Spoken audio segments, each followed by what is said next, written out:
दोस्तों आज की इस वीडियो में हम लोग आर्थर मिलर का एक फेमस ड्रामा डिस्कस करेंगे जिसका नाम है द प्राइस। प्राइस का मतलब है कीमत। यहाँ पर किसी चीज की कीमत नहीं है, वो आपको आगे जब प्ले हम डिस्कस करेंगे तब पता चलेगा। चलिए शुरू करते हैं, मिलता हूँ इस वीडियो के एंड में। देखो दोस्तों, ये कहानी हमें आर्थर मिलर की पहले वाली स्टोरीज ऑल माय सन्स और डेथ ऑफ अ सेल्समैन की तरह ही लगती है। आर्थर मिलर ऐसी चीज़ों पर बात करना पसंद करते थे जिनसे इंसान बचता रहता है, जैसे कि फैमिली इश्यूज। यहाँ पर दो बच्चों की कहानी है। बच्चे नहीं, अब तो बूढ़े हो चुके हैं दोनों। दो भाई, दो बेटे, विक्टर और वॉल्टर, अपने बाप की मौत के बाद में फैसला करते हैं कि घर का पुराना फर्नीचर बेच देते हैं। कोई ग्रैंड सी सेटिंग नहीं है, एक घर की सेटिंग है। पुराना सा घर है जिसमें फर्नीचर है पुराना सा, उसको बेचने की तय करते हैं दोनों भाई, विक्टर और वॉल्टर। और इसके बाद में घर को गिरवा के ठंडा करवा देंगे। पुराने टाइम का फर्नीचर था, लगता था 10 कमरों का फर्नीचर एक ही कमरे में भर दिया है। मैनहट्टन नाम की जगह पर यह घर बना हुआ है। अब पहला जो भाई है विक्टर, वो पुलिस में है। वो आया सबसे पहले इस घर में पुराने फर्नीचर को देखने लगा और इंतज़ार करने लगा किसी के आने का। इतने में इसकी वाइफ आ जाती है, एस्थर। ये दोनों आपस में डिस्कस करने लगते हैं कि अगर कुछ काम का हो तो ले चलें।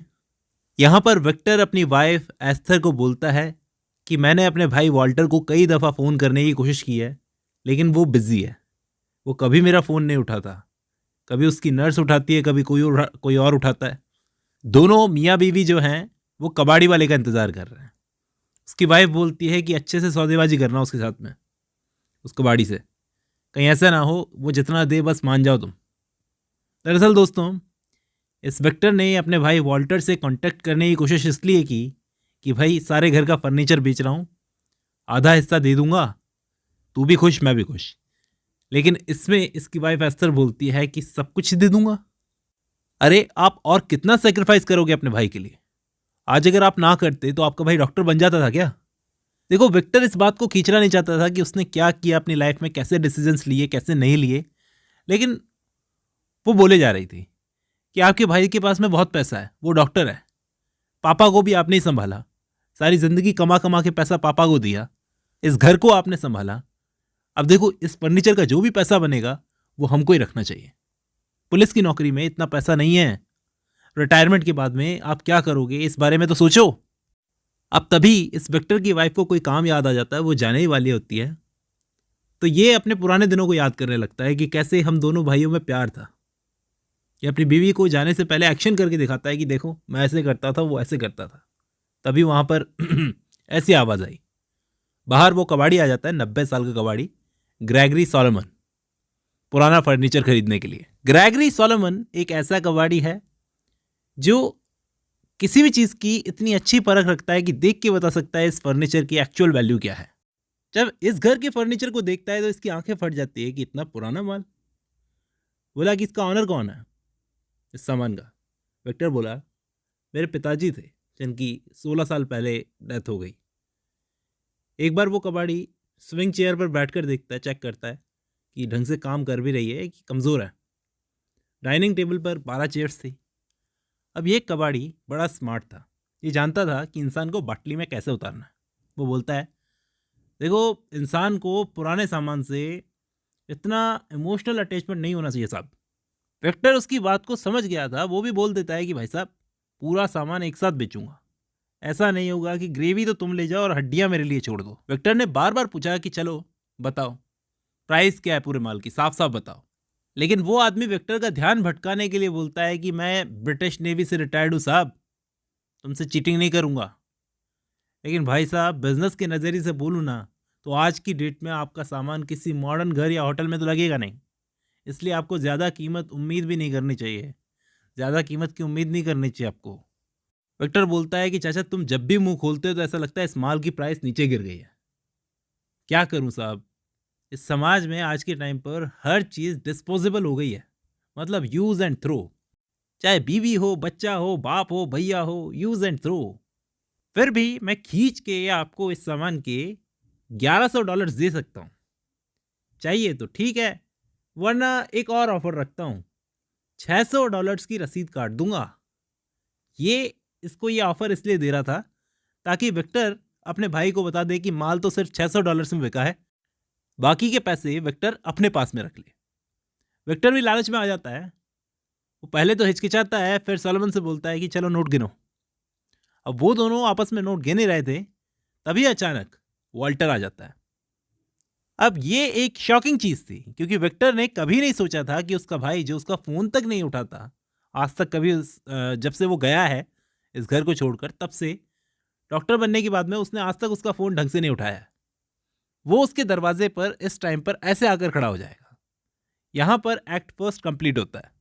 विक्टर और वॉल्टर जो इतने समय बाद में आपस में मिले थे, एक दूसरे से बात करने लगते हैं।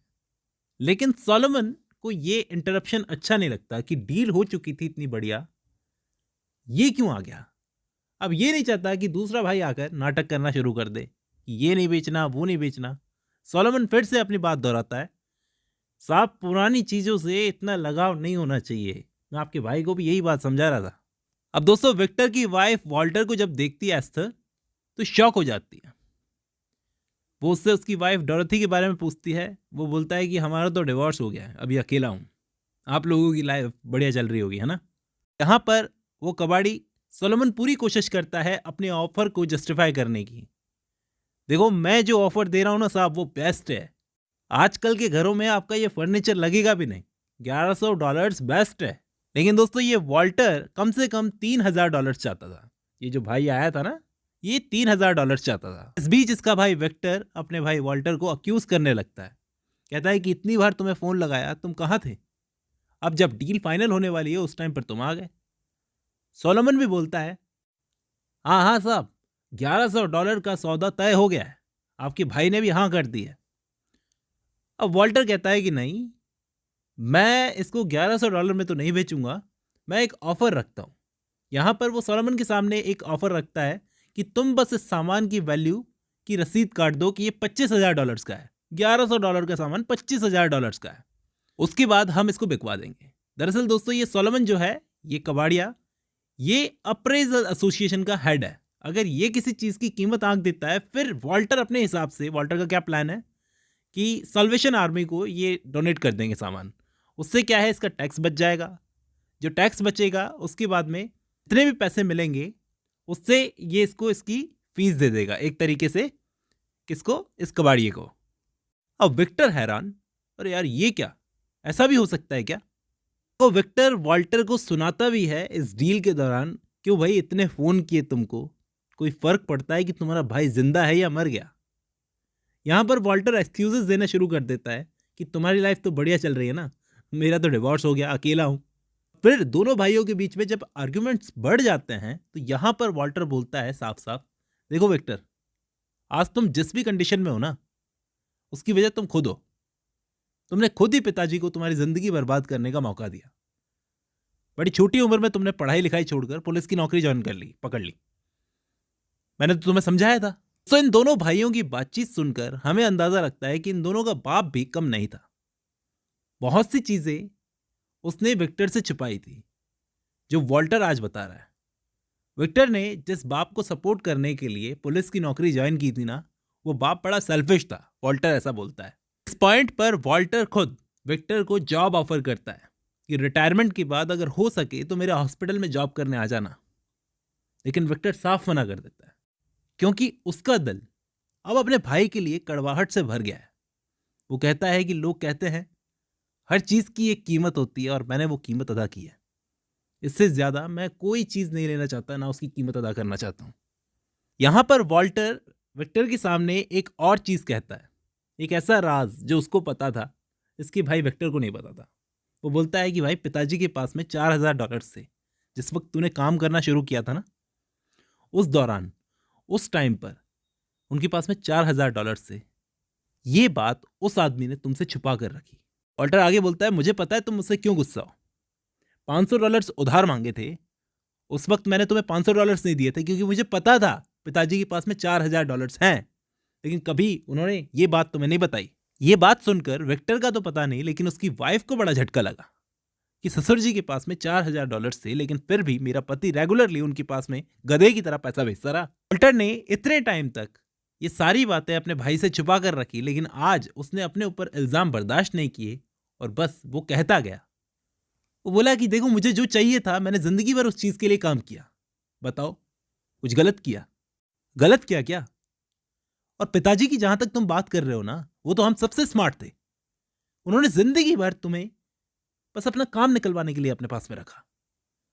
वो फ्रीली अपनी लाइफ जीना चाहता था वो इंसान। दोनों भाइयों में इतनी सी कॉन्वर्सेशन हुई और वो कबाड़ी सोलोमन समझ गया था कि माहौल अच्छा नहीं है। उसने विक्टर को अपनी तय की हुई रकम $1100 दिए और उसके ऊपर $50 एक्स्ट्रा दिए और वहां से चला गया इस उम्मीद में कि अच्छी डील हो गई, अब चुपचाप निकल लो। और कह के गया, कल सुबह मैं फर्नीचर ले जाऊंगा। देखो, यहीं पर यह कहानी खत्म होती है। कहानी तो इतनी सी है, लेकिन इसकी गहराई क्या है ये देखो। एक इंसान के दो हिस्से, दोनों भाई एक ही इंसान के दो पार्ट्स सेम ट्रैप में फंसे हुए थे। शुरुआत में एक ने बाहर निकलने का फैसला किया और एक ने इमोशंस में आकर वहीं रहने का फैसला किया।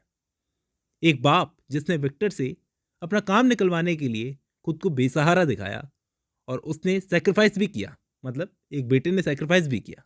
यहां आप लोगों को लग रहा होगा कि इस प्ले में फर्नीचर की सैक्रिफाइस की बात की गई है, तो नहीं दोस्तों, यहां इंसान के डिसीजंस की प्राइस की बात की गई है कि एक इंसान जो डिसीजंस लेता है उसका क्या मूल्य उसको चुकाना पड़ता है आगे चलकर कहानी में। और ये कहानी जो थी ग्रेट डिप्रेशन के टाइम की थी, जब काफी लोगों के बिजनेस बर्बाद हो गए थे। उन लोगों में इन दोनों भाइयों का बाप भी था। वॉल्टर और विक्टर एक ही बाप के दो हिस्से थे, एक ही बाप के दो बेटे, लेकिन दोनों में इतना फर्क। दोनों ने अपने अपने फैसलों से काम किया और अपने अपने फैसलों के हिसाब से आगे चलकर जिंदगी में कीमत चुकाई। अब मैं उम्मीद करता हूं आपको इस वीडियो से आपके एग्जाम्स के लिए कुछ हेल्प मिलेगी। दोस्तों, आज की इस वीडियो में बस इतना ही।